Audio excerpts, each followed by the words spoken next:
Está no ar a segunda parte do consultório, programa dedicado à sua saúde e bem-estar. Seja muito bem-vindo. Para quem tem filhos pequenos, o assunto que se segue vai certamente chamar a sua atenção. Isto porque vamos conhecer as causas, os sintomas e o tratamento da síndrome mão, pé e boca. Uma doença altamente contagiosa que ocorre mais frequentemente em crianças com menos de 5 anos. Mas deixe-me já adiantar-lhe informação. Dizer que na última hora vamos receber o Dr. João Espírito Santo, médico-dentista, porque as férias podem levar a quebras de rotinas, como a da higiene oral, e por isso já sabe que se tiver dúvidas pode fazer a sua questão ao Dr. João Espírito Santo. Estamos aqui para o ajudar. E o número de telefone é o mesmo de sempre se nos acompanha. 22508-3297, 22508-3297. Se preferir, pode enviar a sua pergunta, um e-mail para o endereço consultório@portocanal.pt. Agora sim, vamos falar sobre esta síndrome mão, pé e boca. Está connosco a doutora Ana Aguiar, médica pediatra, a quem agradeço a presença. Sra. Doutora, muito obrigada por estar aqui connosco no consultório. Que doença infecciosa é esta? Bem, boa tarde. Antes de mais, gostava de agradecer o convite de estar aqui presente hoje. Muito obrigada a nós. Portanto, o síndrome mão, pé e boca é um síndrome bastante frequência em idades pediátricas, pode ocorrer noutras idades, mas de facto, como disse, é mais frequente em crianças pequenas, abaixo dos 5 anos. É um síndrome que foi pela primeira vez descrito no Canadá, em 1957, em contexto de um surto de verão, e desde então tem sido descritas múltiplas ocasiões em que se identifica o mesmo síndrome.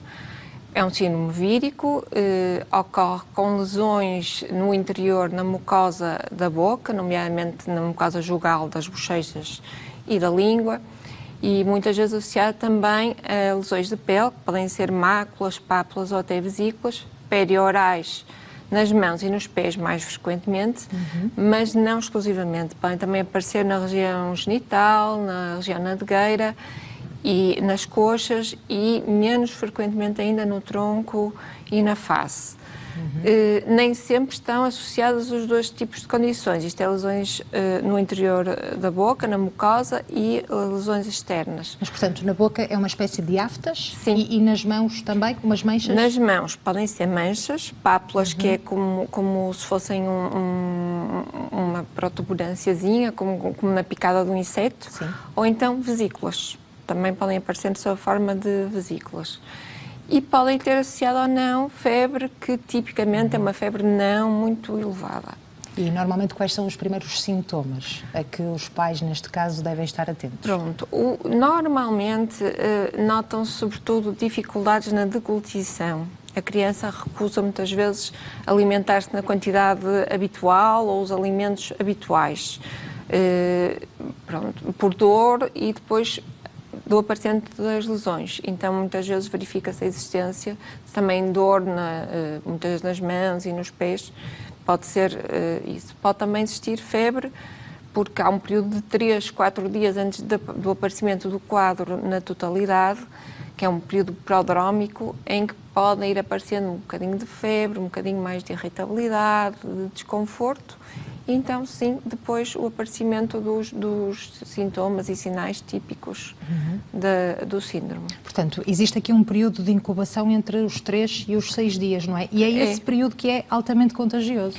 Na verdade, o que está descrito na maioria dos artigos é que a primeira semana em que a criança apresenta a sintomatologia é a fase mais contagiosa da doença.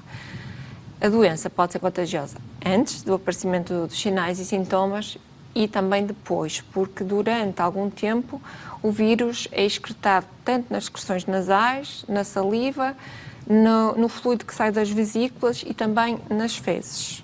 E, portanto, mesmo depois da criança estar curada, isto é, sem nenhum sinal ou sintoma, pode existir ainda o risco, ainda que baixo, de contágio. E pode ser difícil também fazer o diagnóstico, uma vez que estes sintomas são muito comuns? Principalmente o início da febre, não é? Sim, numa fase inicial prodrómica, eu diria que sim. Depois, se aparecer os sintomas clássicos, não, o diagnóstico é maioritariamente clínico, embora seja possível identificar o vírus desta forma que já disse, porque está presente nas fezes, nas secreções nasais, na saliva, é possível identificar o vírus. Mas, normalmente, o diagnóstico é fácil quando estão presentes as lesões orais e lesões da pele nos locais típicos.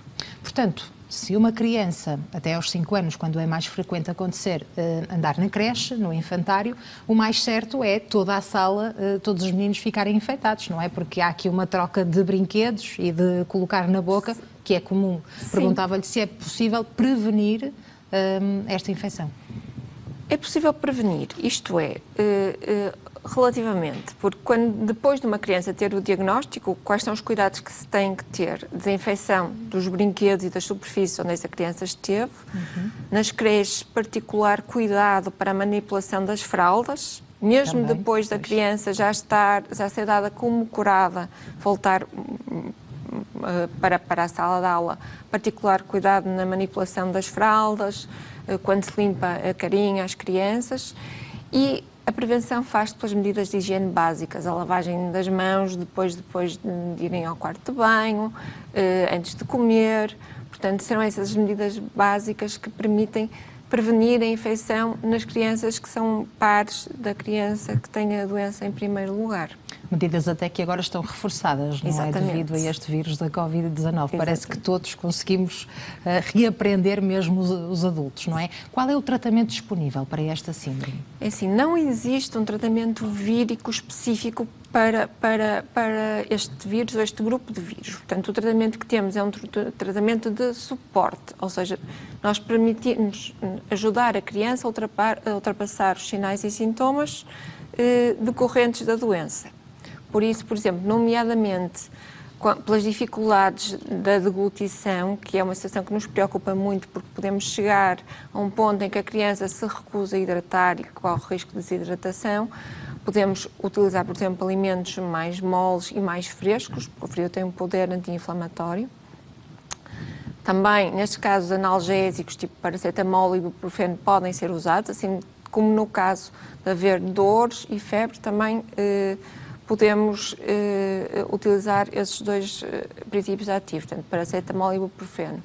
Depois, ter o cuidado de desinfetar as lesões para evitar sobreinfecções e a vigilância da criança. E eu, acima de tudo, peço para reforçarem a vigilância da hidratação oral, que me parece ser o mais preocupante de todas as complicações, ou o mais frequente de todas as complicações. Se for difícil, porque sabemos que há crianças que não bebem água ou se recusam a hidratar-se, se avançar para um estado mais grave, pode levar ao internamento? Sem dúvida. Se, no caso em que a criança não ingira líquidos, não esteja bem, haja noção de uma febre que já parece desadequada, ou em temperatura e também em número de dias, se há evidência da possibilidade de uma sobreinfecção ou de uma lesão por bactérias das lesões de pele, então nesse caso a criança deverá ser observada e pode levar à necessidade de fluidoterapia endovenosa para manter a hidratação da criança, sem dúvida. E no caso, então, precisamente desta criança frequentar uma creche, um infantário, qual é que deve ser o comportamento dos pais com as auxiliares, com a educadora e o comportamento também das auxiliares, das profissionais de educação? Eu acho que nesse caso passa pela informação da educadora e eventualmente da direção da escola que houve uma situação dessas naquela sala. Em termos de atitudes, a desinfecção dos locais e o reforço das medidas de higiene nas crianças dessa turma. Fora isso, na verdade, as crianças têm que contactar com alguns patogénios, até para estimular o seu sistema imunidade, imune, como se costuma dizer. E, portanto, não podemos de todo mantê-las ausentes destes contactos. Portanto, eu sugeria os cuidados básicos de higiene, sem alarmar, explicar aos outros pais que houve um caso desses na sala e para estarem vigilantes em relação a possíveis sintomas, e manteria a calma e seguiria o curso normal da atividade diária. Há alguma altura do ano em que é mais comum aparecer esta síndrome nos mais pequenos? Sim, é muito frequente no verão e no início do outono, em climas mais tropicais, na época das chuvas, na época chuvosa é quando aparece mais estes surtos, porque frequentemente a doença apresenta-se por surtos, embora estão descritos casos esporádicos que aparecem não em formas de surto. Portanto, será mais, respondendo à pergunta, será mais frequente no verão. Tem aparecido também nas suas consultas ultimamente, uma vez que já estamos na época do verão, apesar do sol não brilhar com tanta intensidade? Vão aparecendo. Como diz este ano, as medidas de higiene foram reforçadas e por isso eu acho que talvez em menor quantidade do que habitualmente. Mas noutros anos, sim, aparecem frequentemente.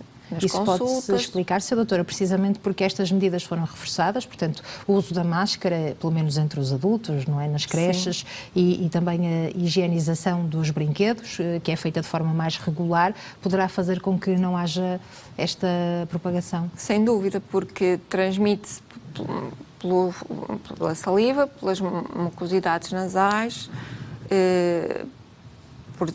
pelas fezes e também pelo líquido das vesículas, numa altura em que estamos em pandemia. Mesmo as crianças que não usem máscara, os pais evitem que eles andem a tocar na boca, no nariz dos coleguinhas. Há sempre o reforço da desinfecção das mãos e, portanto, e além disso, qualquer criança que não esteja num estado de saúde perfeito, digamos assim, não vai à partida para um estabelecimento de ensino. E, portanto, isso eu acho que ajuda na diminuição da incidência destes casos nestes anos de pandemia. E pode evoluir para quadros de infecção mais severa? Isto numa fase já muito avançada. Sim. As complicações do síndrome Mampei-Boca são raras e isto serve para tranquilizar os pais. São, de facto, raras. Complicações mais frequentes é a desidratação, que se resolve facilmente com fluidoterapia, ou a sobreinfecção, a infecção bacteriana das lesões de pele, que com antibiótico também se resolve. O que acontece é que este grupo de vírus que provoca o síndrome Mampei-Boca também pode ser responsável por outras doenças.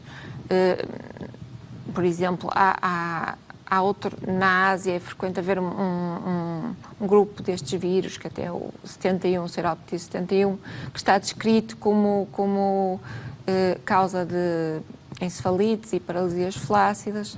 Este grupo de vírus pode também provocar miocardites, mas não tem sido a nossa realidade. Portanto, a doença Mampei-Boca é uma doença comum, autolimitada, mais ou menos ao fim de uma semana estará resolvida, que decursa sem grandes complicações, faz parte das doenças da infância e, portanto, eu sugiro essencialmente tranquilidade perante estas vacinas gratuitas que nos vão aparecendo, não é?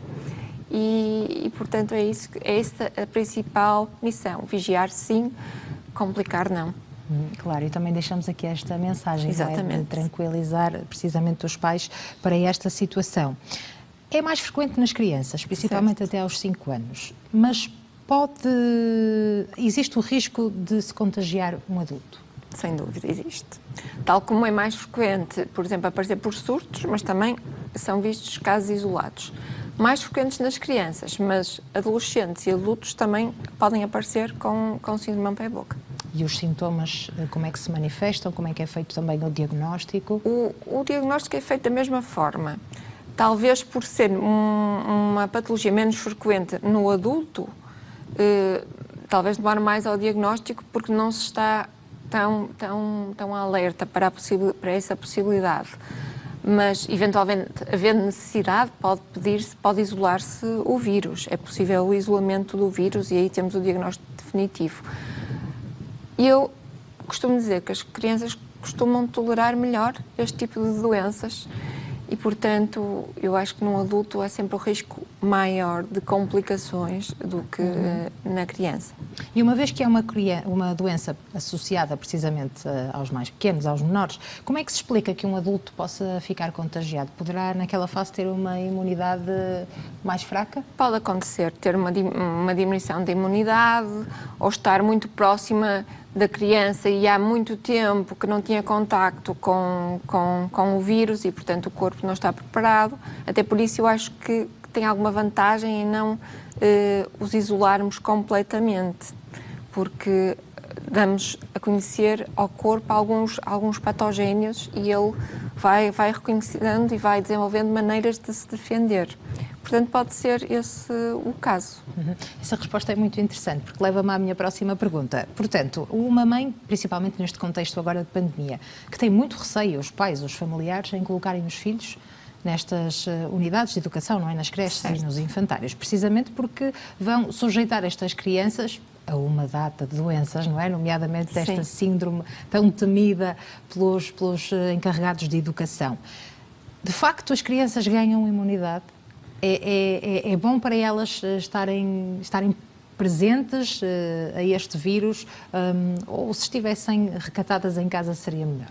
E este vírus está-me a falar do grupo de vírus síndrome pé-boca ou do Covid? Não, neste caso da síndrome, claro que sim. É assim, eles ganham imunidade. Agora, não se pode dizer que a criança não volte a ter a doença. Pode, perfeitamente. Normalmente o que acontece é que aparece de uma forma mais ténue, mas pode acontecer. Em relação a outras também, a outros vírus que possam surgir, Sra. Doutora, nomeadamente o herpes, há uma data de doenças, pronto, que podem ser comuns nestas idades e, claro, principalmente pais de primeira viagem ficam muito preocupados, não é? Sim. Como é que os pais devem reagir perante a esta saída, a esta exposição dos mais pequenos? Eu acho que aqui eu estou a dar já o que é a minha opinião pessoal.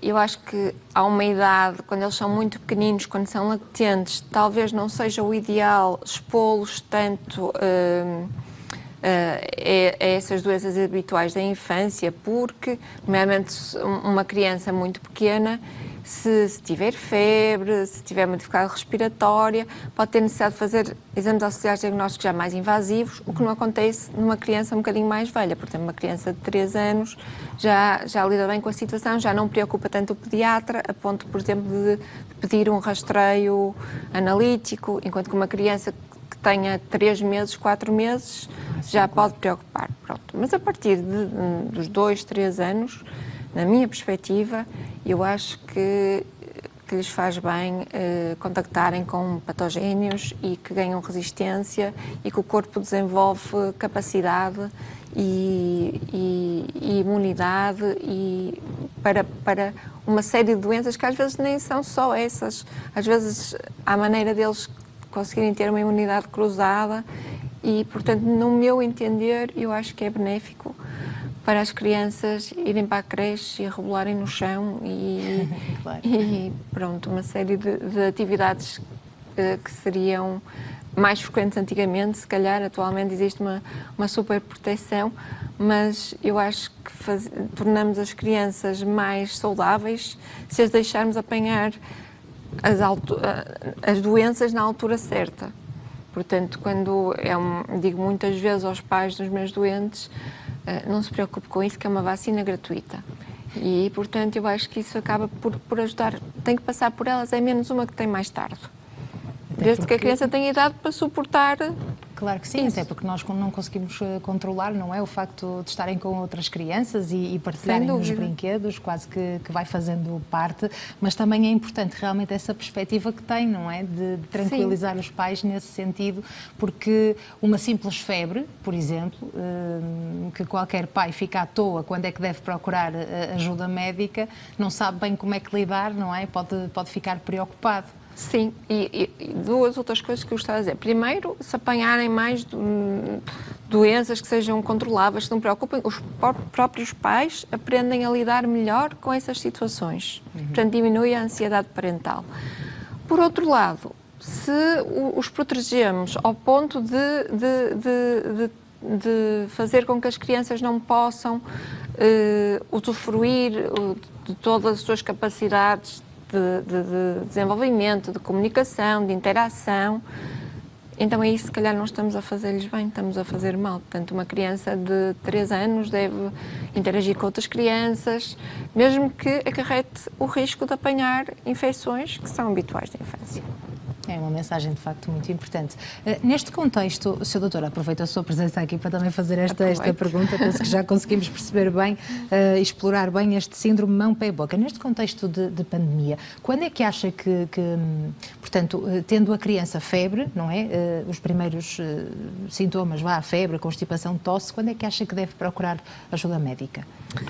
É assim, neste contexto de pandemia, eu não posso dizer outra coisa que não pelo risco que há de contaminação, que deve, no momento em que tem febre ou tosse, deve fazer a pesquisa do vírus, por uma questão de proteção dos outros, se calhar não tanto por necessidade de ser observada, porque isso pode acarretar consequências para a criança, mas pelo risco de transmissão.